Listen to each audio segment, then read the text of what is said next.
discuss about the chapter number 8, that is nutrition. Student, हम nutrition के बारे में कुछ टॉपिक के बारे में पहले भी पढ़ चुके हैं, लेकिन अब हमने पढ़ना है विटामिन की समरी ऑफ विटामिन को हमने डिस्कस करना है आज। स्टूडेंट विटामिन्स क्या होते हैं? विटामिन ऐसी चीजें हैं जो हम आउटसाइड द बॉडी इनटेक करते हैं, हमारी बॉडी उसको सिंथेसाइज नहीं कर सकती, इसलिए हमें ऐसी चीजें outside the body, fruit, vegetable etcetera, इन चीजों से हमें गेन करनी पड़ती हैं। तो स्टूडेंट, हम सबसे पहले समरी ऑफ विटामिन में कि कौन कौन सा विटामिन हमारी बॉडी के लिए किस सोर्स से हासिल होता है, उसका फंक्शन क्या है, और अगर हम उसको यूज ना करें तो उससे हमारी बॉडी में क्या डेफिशिएंसी होगी और उसकी डेफिशिएंसी की सिम्टम क्या है। तो स्टूडेंट, सबसे पहले हम विटामिन ए के बारे में बात करेंगे। विटामिन ए के बारे में बात करते हुए हम सबसे पहले सोर्स को देखेंगे कि विटामिन ए हमें किससे हासिल होता है। डाइटरी सोर्सेस में विटामिन ए हमें एक तो हासिल होता है लीफी वेजिटेबल, यानी कि सब्ज पत्तों वाली सब्जियों से, जिसमें एक एग्जांपल आ जाती है स्पिनच और एक आ जाती है कैरेट, यानी कि पालक से और गाजर से हमें विटामिन ए हासिल होता है। नंबर 2 स्टूडेंट, बात करेंगे कि हमारा जो सोर्स है नेक्स्ट विटामिन ए का, वो है येलो फ्रूट्स। येलो फ्रूट में बनाना आ जाता है, एप्रिकॉट आ जाता है, इस तरह के फल आ जाते हैं, ऑरेंज भी इसमें आ जाता है, जिससे हमें विटामिन ए हासिल होता है। स्टूडेंट, फिर आ जाता है फिश, लिवर, एग्स, मिल्क और बटर। स्टूडेंट, ये जो सोर्सेस ऑफ विटामिन ए। अब हम बात करते हैं नेक्स्ट फंक्शन के बारे में। तो विटामिन ए का फंक्शन क्या है? स्टूडेंट, विटामिन ए का फंक्शन है कि जब हमारे रूम्स में या कहीं भी लाइट डिम होती है, कम होती है, तो उसमें विटामिन जो ए है वो हमारी आई को डिम लाइट में विजन के काबिल बनाता है, चाहे लाइट डिम हो। तो ये काम था विटामिन ए का। नंबर 2 सेल डिफरेंशिएशन में सिंगल सेल से मल्टी सेलुलर सेल में कन्वर्ट हो जाना, या एक सेल का बहुत सारे सेल में डिवाइड हो जाना कहलाता है सेल डिफरेंशिएशन।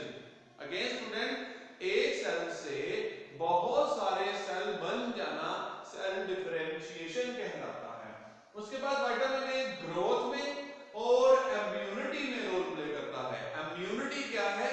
हमारी बॉडी में रेजिस्टेंस फोर्स जो कि नेचुरली है, वो हम विटामिन ए को गेन करके अपनी इम्यूनिटी को एनहांस कर सकते हैं।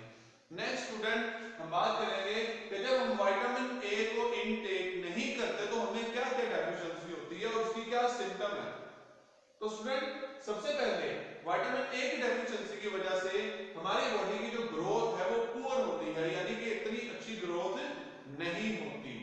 नंबर 2 ब्लाइंडनेस हो जाती है। स्टूडेंट, जिन लोगों में, जिन बच्चों में विटामिन ए की डेफिशिएंसी होती है, उनमें विटामिन ए की डेफिशिएंसी की वजह से टेम्परेरी ब्लाइंडनेस आ जाती है। कौन सी ब्लाइंडनेस? Temporary blindness. ये टेम्परेरी ब्लाइंडनेस का अगर ट्रीटमेंट ना किया जाए तो ये कन्वर्ट हो जाती है परमानेंट ब्लाइंडनेस के अंदर। स्टूडेंट, किस ब्लाइंडनेस के अंदर? परमानेंट ब्लाइंडनेस के अंदर। इसलिए हमें चाहिए कि हम विटामिन ए को डाइटरी सोर्सेज के जरिए गेन करें, ताकि हमारी ये जो डेफिशिएंसीज हैं ये मुकम्मल होके क्योर की जा सके। उसके बाद स्टूडेंट बात करेंगे विटामिन सी की, लेकिन इससे पहले एक और चीज कि विटामिन ए को रेटिनॉल के तौर पे भी जाना जाता है, क्योंकि ये हमारी विजन से रिलेटेड है। हमारी आंख में एक प्रोटीन होती है रोडोप्सिन, और हमारी आंख की एक लेयर होती है रेटिना, जो कि देखने से रिलेटेड काम करती है। और हमारे यहाँ पर काम ही था कि विजन इन डिम लाइट, तो इसलिए इसका नाम रेटिनॉल भी होता है विटामिन ए का। Student, next vitamin C. Vitamin C को एस्कॉर्बिक एसिड कहते हैं स्टूडेंट्स, और ये हमें जिस सोर्स से हासिल होता है वो है सिट्रस फ्रूट, यानी कि जो खट्टे फल होते हैं, जिसमें आ जाता है ग्रेप फ्रूट, उसके बाद आ जाता है ऑरेंजेस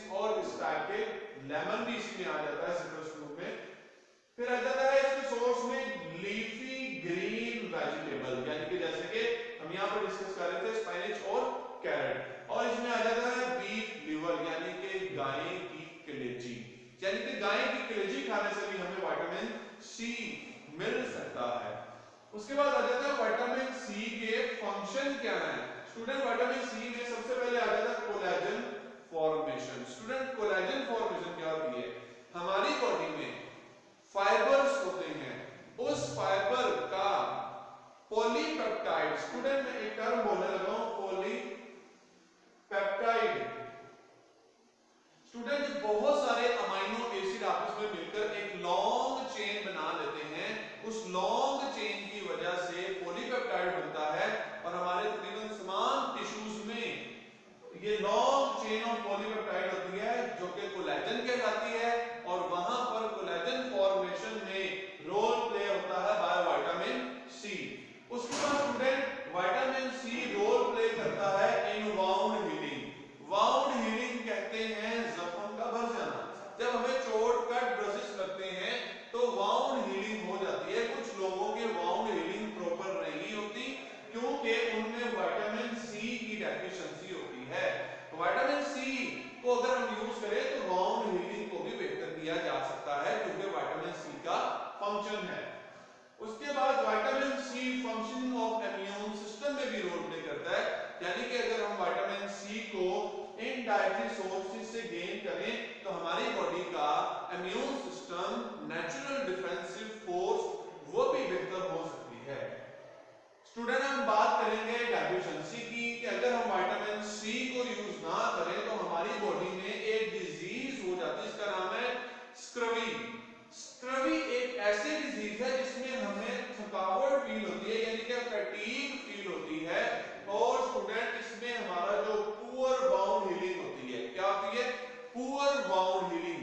पुअर बाउंड हीलिंग में क्या होता है कि अगर कोई कट या कोई ब्रसिस आ जाए, कोई चोट लग जाए तो उसमें हमारे जो कट है वो प्रॉपर जल्दी हील नहीं होते। इसी तरह हम विटामिन सी लेकर वाउंड हीलिंग को प्रॉपर कर सकते हैं, लेकिन अगर डेफिशिएंसी होगी तो वाउंड हीलिंग प्रॉपर नहीं होगी। उसके बाद ब्लीडिंग गम्स, विटामिन सी की कमी की वजह से मसूड़ों में गम्स में से ब्लीडिंग होती है और जॉइंट्स में भी जब हमारी बॉडी में विटामिन सी की कमी होगी तो जॉइंट्स से भी ब्लीडिंग होगी। ये एक डिसऑर्डर है जिसमें हमारे जो बोन्स के जॉइंट्स हैं, लास्ट जहां पर दो बोन आपस में फ्यूज होती हैं, वहां पर ब्लड जो है वो रिलीज होने लग जाता है। ये एक डिसऑर्डर है जो कि विटामिन सी की कमी की वजह से होती है, जिसमें हमारा जो जॉइंट है वहां से फ्यूजन की वजह से, जॉइंट्स के रगड़ खाने की वजह से ब्लीडिंग होती है और ये भी विटामिन सी की कमी की वजह से है। स्टूडेंट लास्ट विटामिन को डिस्कस करते हैं, that is vitamin D. Vitamin D के सबसे पहले सोर्स की बात करेंगे कि ये हमें फिश लिवर से हासिल होता है। फिश के लिवर के ऑयल से हमें विटामिन डी हासिल होता है, मिल्क से, घी से, बटर से, और ये सिंथेसाइज किया जाता है बाय स्किन। ये कैसे सिंथेसाइज किया जाता है स्टूडेंट? ये विंटर सीजन में सन बास्किंग यानी कि धूप में बैठकर अल्ट्रावायलेट जो रेज होती हैं हमारी बॉडी उसको विटामिन डी में कन्वर्ट कर देती है, यानी कि जो सोलर एनर्जी होती है हमारी बॉडी उसको केमिकल एनर्जी में कन्वर्ट करके हमें एनर्जी प्रोवाइड करती है और इससे हम विटामिन डी सिंथेसाइज करते हैं। हमारी बॉडी में ये प्रोसेस होता है। लेकिन अगर ये सोर्सेज के अलावा बात करें फंक्शंस की तो विटामिन डी का काम है कि ये मेंटेन करती है मिनरल को जिसमें कैल्शियम होता है और फास्फोरस। ये दोनों मिनरल को विटामिन डी मेंटेन करके रखता है ताकि हमारी बोन्स और टूथ ये दोनों के दोनों अपनी एक स्पेसिफिक शेप और स्ट्रक्चर में रहें। उसके बाद स्टूडेंट डेफिशिएंसी और सिम्टम में कि अगर विटामिन डी की डेफिशिएंसी हो जाए तो उससे क्या होगा? रिकेट्स इन चिल्ड्रन में रिकेट्स की डिजीज हो जाती है जिसमें बच्चों की जो हड्डियां हैं वो सॉफ्ट हो जाती हैं और उसके फ्रैक्चर होने के चांसेस ज्यादा होते हैं और अगर उन पे प्रेशर डाला जाए तो वो बाउंड हो जाती है यानी कि थोड़ी सी मुड़ भी जाती है। इसी तरह ऑस्टियोमलेशिया जो कि एडल्ट्स में होती है, ये भी कैल्शियम या विटामिन डी की डेफिशिएंसी